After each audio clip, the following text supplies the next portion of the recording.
আমি জগতবাসীর কাছে আরও একটি আলোচনা নিয়ে আসলাম। এই আলোচনাটি হলো যে আরেকটা কথা বলে নেই যে আমার কথাবার্তা শুরু করার আগে আমি বেশিরভাগ বলে থাকি যে হে জগতবাসী, এবং আরও বলে থাকি হে ধর্মান্তরের লোকেরা। কিন্তু আমি বলতে পারি যে সকল মুসলমান জাতিরকে আমি বলতেছি, এটাও তো বলতে পারি না। যেমন এই কোরআন 30 পারা কোরআনটি কিন্তু শুধু মুসলমানের জন্যই আসেনি, সমগ্র জাতির জন্য এসেছে। আর যদি আমি বলি যে হে মুসলমান ভাইরা আমার কথাটা শোনেন, তাহলে আমি একতরফা হয়ে গেলাম। আর কোরআন কিন্তু একতরফা না, সমগ্র জাতির জন্যই কোরআনটা আসছে। তাই আমি বলতে চাই যে এই পৃথিবীতে আজকে ছোট থেকে বড় হইলাম, যা কিছু দেখতেছি, যা কিছু করতেছি, কিন্তু অনেক সময় আমার জ্ঞানে ধাক্কা লাগে যে এই জিনিসগুলো আসলে আমার জ্ঞানে সেট খায় না বা আমি মেনে নিতে পারি না। সেই বিষয়গুলো হলো, আল্লাহ কিন্তু এই পৃথিবীটা সৃষ্টি করেছিলেন, সমস্ত বিশ্ব ব্রহ্মাণ্ড সৃষ্টি করেছিলেন। তিনি একা একা ভালো লাগে না, তাই আদম সৃষ্টি করিলেন, এবং সে আদমের সাথেই আল্লাহ তাআলার প্রেমের খেলা। তো হযরত মুহাম্মদ সাল্লাল্লাহু আলাইহি সাল্লামকে সৃষ্টি না করলে কোনো কিছু সৃষ্টি হতো না। তাহলে মুহাম্মদী নূর বা মুহাম্মদের সাথেই আল্লাহর প্রেম। তাহলে যে কথাটি বোঝাতে চাইতেছি যে এই পৃথিবীতে দেখা গেছে যে মানুষ প্রেম করে কার সাথে, মানুষ কি করতেছে। যেমন একটা বিষয় হলো, মানুষ বাহ্যিক শিক্ষায় শিক্ষিত যখন হয়, তখন শিক্ষিত হতে গেলে স্কুল কলেজে যায়, তখন তাদের ভাবনায় থাকে আমি ইঞ্জিনিয়ার হব, লক্ষ লক্ষ টাকা কামাবো, বাড়ি করব, গাড়ি করব। আবার কেউ ভাবতেছে যে আমি সায়েন্স ডাক্তারির পথ নেব, আমি ডাক্তার হয়ে লক্ষ লক্ষ টাকা ইনকাম করব, বাড়ি করব, গাড়ি করব। তাহলে এই যে চিন্তাগুলো, এটা হলো অস্থায়ী চিন্তা। আর এই অস্থায়ী চিন্তা আমাদের পরপারে কোনো কাজে আসবে না। এবং এই অস্থায়ী চিন্তা মানুষকে কোথায় নিয়ে যায়, সে বিষয়টি হলো, যখন তিনি ইনকাম করতে তার ওরকম যেরকম ইনকাম করার দরকার মনস্থির করে রেখেছে, বাড়ি করবে, গাড়ি করবে, তখন ইনকাম যখন কম হইতেছিল, তখন তিনি এখানে লুটপাট কিংবা খারাপ চিন্তা ভাবনা বা মানুষের অন্য জিনিস মিথ্যার দ্বারা এটাকে নষ্ট করে দেওয়া। ইঞ্জিনিয়ার হলে একটা এমন কাজ করলো যেন টাকাটা বেশি আসে হাতে, অন্যের ক্ষতি হইল। এবং ডাক্তার হলে একজনের ক্ষতি হয়ে যাবে, রোগে কিডনির কী হবে আর ওই হার্টের কী হবে, এই চিন্তা করবে না। সে তার টাকার জন্য সে অন্যদিকেই লক্ষ্য করবে না, কারণ তার টার্গেট বাড়ি করবে, গাড়ি করবে। এই জন্যই তিনি লেখাপড়া করতেছেন। তাই ছোটোকালে পড়েছি যে বাচ্চাদেরকে একটা বোঝ দেওয়া হয়েছিল, পড়ালেখা করে যে গাড়ি ঘোড়া চড়ে সে। তো এই যে একটা কথা, এটা দিয়ে কি বলা হয়েছে, বোঝানো হয়েছে যে পড়ালেখা করলে যে এরকম পর্যায়ে যাওয়া যায়, এটা বোঝানো হয়েছে বাচ্চাদেরকে। কিন্তু মানুষ যখন বড় হয়ে গেছে, 30 বছর 40 বছর বয়স হয়ে গেছে, তবে কিন্তু যে ওই ছোটোবেলার যে কথাটা, যে পড়ালেখা করে যে বাড়ি গাড়ি করবে সে, সুন্দর নারী পাবে সে, এই বুঝটা আইসে গেছে যখন 25-30 বছর এসে গেল। তো এখন বলতে চাই যে এখন দেখা গেছে বাহ্যিকভাবে শিক্ষা অর্জন করতে যাইয়া যদিও ভালো নাম্বার পাইনি, তারপরেও যেভাবে হোক নাম্বারের ব্যবস্থা করছে। তো ডাক্তার হয়েছে কেউ, ইঞ্জিনিয়ার হয়েছে কেউ, তো এমন করে চলতে থাকে। তো তাদের চিন্তাধারা কি, বাড়ি করবে, গাড়ি করবে। এখন এই টাকাটা কামাইতে গিয়া তার যা করার দরকার সে তাই করবে, খারাপ হোক ভালো হোক সবটাই করবে।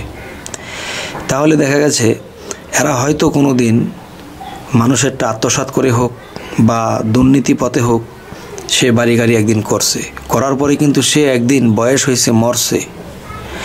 মরার পরে কিন্তু যখন এই আত্মাটা দেহের থেকে বের হয়ে গেল, এরপরে কিন্তু আল্লাহর হিসেব অনুসারে তারা সাজাভুক্ত হয়ে গেল। তাহলে এই পৃথিবীতে লেখাপড়া করে বাড়ি ঘরে করলো, অনেক কিছু করলো, তো করার পরে যখন মারা গেল তখন আল্লাহর বিচারে যেটা হবে সেটাই করতেছে। আপনারাই বলুন আল্লাহর বিচারে তার কি বিচার হবে? কঠিন সাজাই হবে। যাই হোক, এই গেল একটা সাবজেক্ট। আরেকটা সাবজেক্ট হলো যে মানুষের ভিতরে যদি একটা জিনিস ভরে রাখে, যেমন আমার কাছে একটা ঘটি আছে, এই ঘটির মধ্যে আমি কিছু ময়লা জাতীয় বা গরুর চনা বা প্রস্রাব জাতীয় কিছু রেখে দিলাম, আর সেটার মধ্যে কিন্তু দুধ রাখা যাবে না। আর যদি দুধ রাখাও হয় তাহলে কিন্তু সেই দুধ সহকারে নষ্ট হয়ে যাবে, ওটা আর খাওয়ার যোগ্য হবে না। তাই বলতে চাই, মানুষ শিক্ষার শুরু থেকে যদি ভালো একটা মন মস্তিষ্ক রাখে যে আমি মানব সেবা করব বা মানুষের উপকারে আসব এবং নিঃস্বার্থতাই আমি থাকব, তাহলে তিনি আল্লাহর কাছে ভালো হতো এবং আল্লাহর পথেই তিনি থাকতো। কিন্তু এই চিন্তা ভাবনা করে মানুষ অগ্রসর হয় না।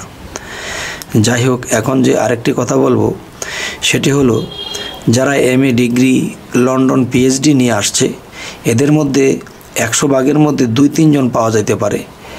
আর দেখা গেছে এই পৃথিবীতে যত কবি সাহিত্যিক যারা আসছিল তারা এত শিক্ষিত না।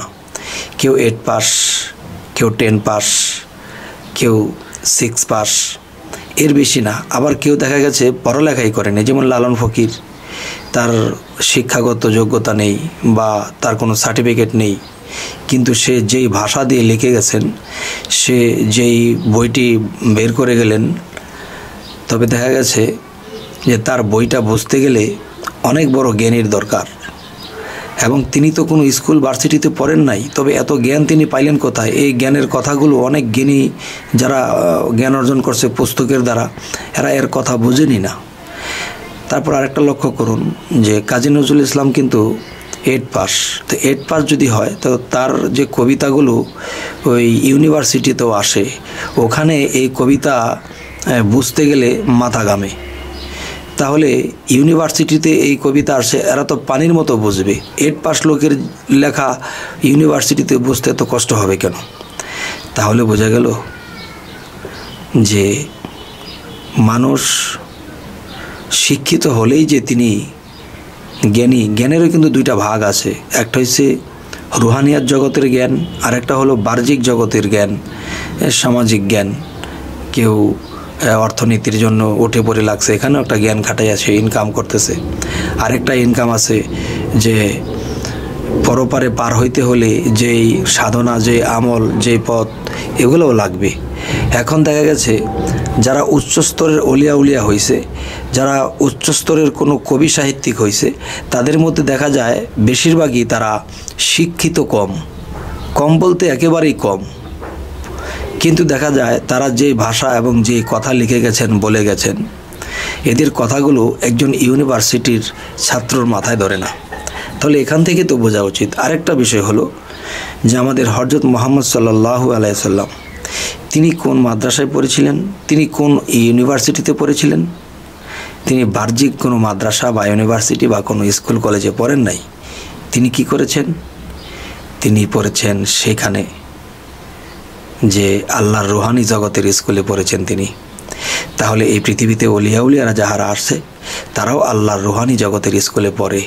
আর তখন দেখা যায় যে বাহ্যিক শিক্ষা, মৌলবী, মাওলানা যারা আছে, পুস্তক পড়ে জ্ঞান অর্জন করেছে, মাদ্রাসায় পড়ে সার্টিফিকেট পেয়েছে, তারা তাদের কথার উত্তর করতে পারে না।